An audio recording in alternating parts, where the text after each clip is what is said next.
Bismillahirrahmanirrahim. Assalamualaikum warahmatullahi wabarakatuh. Kami dari kelompok 11 tafsir akan mempresentasikan tentang ayat-ayat tujuan dakwah. Baik, kelompok kami terdiri dari Nelisa, Tiara Hakiki, Susi Indriani. Kelompok kami akan mempresentasikan tentang tafsir tujuan dakwah. Yang pertama itu Quran Surat Hud ayat 61, yang kedua Quran Surat Ali Imran ayat 159, yang ketiga Quran Surat Ar-Ra'd ayat 19-22, yang keempat yaitu Quran Surat Al-Kahfi ayat 29. Bismillahirrahmanirrahim. Tafsir Surat Al-Hud ayat 61. Di sini mengenai memiliki arti, dan kepada Samud kami saudara mereka dan Soleh berkata, hai kaumku, sembahlah Allah, sekali lagi tidak ada bagimu Tuhan selain Dia. Dia telah menciptakan kamu dari bumi, tanah, dan menjadikan kamu pengagumnya. Karena itu mohonlah ampun padanya, kemudian bertobatlah kepadanya, sesungguhnya Tuhanmu aku dekat rahmatnya, lagi memperkenalkan doa hambanya.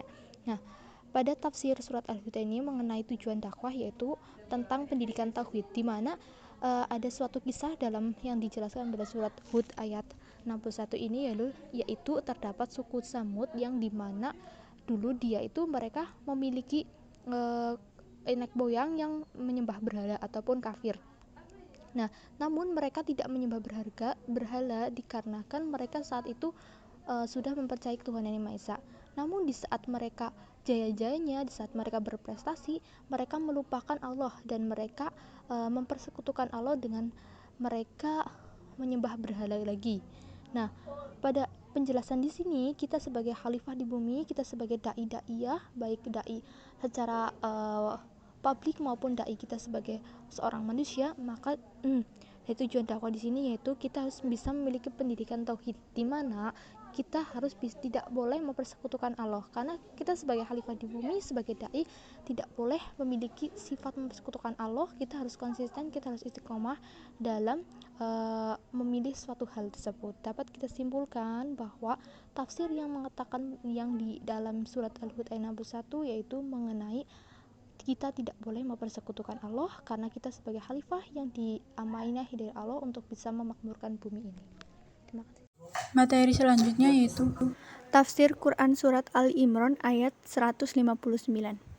Dalam agama Islam secara jelas mengingatkan kepada kita agar senantiasa berdakwah dengan cara yang telah dilakukan oleh Nabi Muhammad. Seperti yang pertama menyangkut konsep akhlak, yaitu berlaku lemah lembut. Pada Quran Surat Ali Imran ayat 159 menjelaskan mengenai ajaran kepada Nabi Muhammad SAW tentang prinsip lemah lembut. Berdasarkan sejumlah tafsir, surat Al-Imran ayat 159 diturunkan saat terjadinya perang Uhud antara kaum muslim Madinah dengan kaum Quraisy. Dikisahkan saat perang tersebut, sebagian pasukan mendurhakai perintah dari Rasulullah yang mengakibatkan umat muslim yang awalnya memenangkan perang harus terpaksa mundur. Menurut beberapa sumber juga menyebut bahwa surat ini sebagai penenang bagi Rasulullah sekaligus umat muslim agar senantiasa bersikap lemah lembut. Nah, dari sikap lemah lembut ketika berdakwah merupakan cara komunikasi yang paling baik untuk dapat menyentuh hati nurani masyarakat yang didakwahi, sehingga mereka akan menerima dengan lapang dada kehadiran atau pesan-pesan yang disampaikan oleh dai. Sikap Nabi Muhammad SAW yang amat lembut dan santun merupakan kunci orang-orang masuk Islam, dan akhlak Rasulullah yang demikian adalah inti ajaran Islam yang tertuang di dalam Al-Quran. Yang kedua yaitu memaafkan. Nabi Muhammad SAW menanamkan di hati umat Islam sikap untuk senantiasa memaafkan dan memintakan ampun bagi mereka atas kesalahan-kesalahan mereka. Memaafkan adalah sikap memberikan kemurahan kepada orang lain atas kesalahan yang telah orang lain lakukan terhadap diri sendiri tanpa adanya niatan untuk balas dendam. Manusia bukanlah orang yang suci dan bersih dari kekeliruan terhadap sesama, kecuali Rasulullah SAW, karena pada hakikatnya manusia merupakan tempatnya salah dan lupa, baik disengaja maupun tidak disengaja. mudah memaafkan kesalahan sesama kita merupakan akhlak mulia yang menjadi karakter penghuni surga. Hal ini yang seharusnya menjadi teladan bagi dai dengan sikapnya yang pemaaf dan menjadi pelajaran karena sikap ini sangat menunjang terbentuknya perilaku akhlakul karimah di lingkungan masyarakat. Dengan demikian, apabila perilaku memaafkan ini dilakukan oleh dai, maka akan menjadi suri tauladan yang baik. Memaafkan memang tidak mudah, butuh proses yang panjang dan perjuangan untuk melakukannya. Dai yang memiliki sikap lapang dada akan menjadi contoh bagi mad'u dalam menyikapi persoalan-persoalan yang ada dalam kehidupan.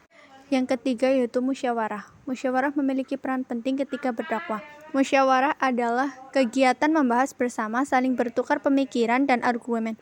Mad'u diberi kebebasan bertanya kepada dai terkait dengan persoalan-persoalan yang masih menjadi tanda tanya baginya.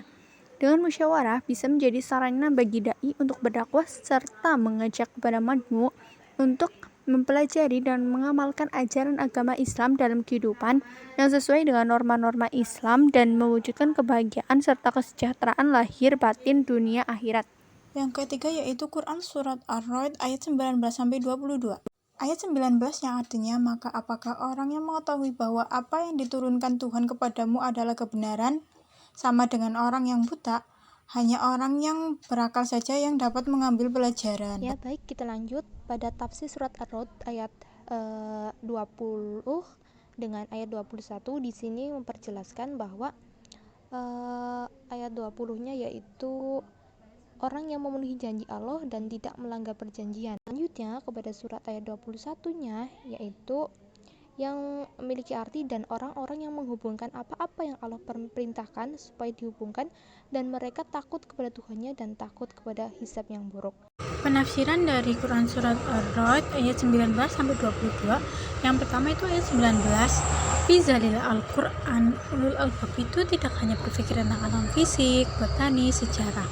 Mereka ternyata mempunyai ciri yang berkaitan dengan aktivitas pikiran, melainkan juga dengan amal konkretnya. Ulul albab dalam Quran Surat Ar-Ra'd ayat 19-22 juga ada keterangannya loh. Secara ringkas, ulul albab adalah orang dengan ciri yang pertama, orang yang mempunyai pengetahuan atau orang yang tahu.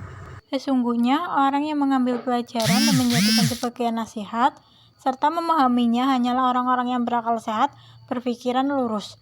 Semoga Allah menjadikan kita di antara golongan mereka. Ayat 20-nya yaitu orang yang memenuhi janji Allah dan tidak melanggar perjanjian. Nah, bagaimana sih maksudnya? Tafsirnya adalah orang yang memenuhi perjanjian Allah dengan Allah dan tidak ingkar dari janji tersebut, yaitu beriman, berbuat baik dan menjauhi yang keji dan mungkar. Dijelaskan dalam firman Allah surat Ar-Ra'd 20, yaitu orang yang memenuhi janji Allah dan tidak merusak perjanjian.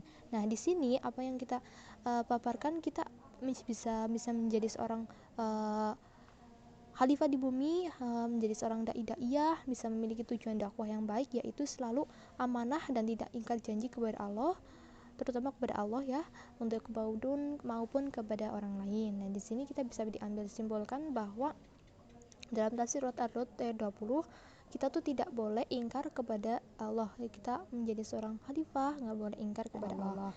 Dan selanjutnya kepada surat ayat 21-nya yaitu yang memiliki arti dan orang-orang yang menghubungkan apa-apa yang Allah perintahkan supaya dihubungkan dan mereka takut kepada Tuhannya dan takut kepada hisab yang buruk. Yang menyambung apa yang diperintahkan oleh Allah untuk disambung, misalnya ikatan cinta kasih. Nah, ikatan cinta kasih di ketika pada tujuan dakwahnya itu ikatan cinta kasihnya bahwa kita memiliki mad'u, kita menjadi seorang khalifah di bumi, kita harus bisa mempererat silaturahmi, kita bisa saling kasih sayang, kita tidak saling membenci, kita tidak saling mempermusuhan. Maka bisa kita tarik simpulan bahwa pada surat ayat 60 pada surat ayat 21 ini kita tidak boleh saling membenci, kita harus bisa rukun damai, baik kita sebagai khalifah maupun kita sebagai mad'u maupun kita sebagai dai-daiyah. Baik, bisa kita simpulkan di situ surat Ar-Ra'd ayat 20 dan ayat 21.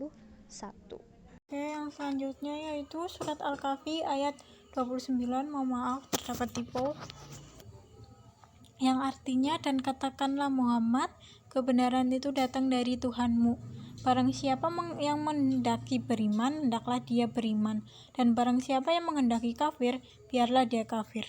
Sesungguhnya kami telah menyediakan neraka bagi orang yang zalim, yang gejolaknya mengampung mereka. Jika mereka meminta pertolongan minum, mereka akan diberi air seperti basi yang mendidih dan menghauskan wajah.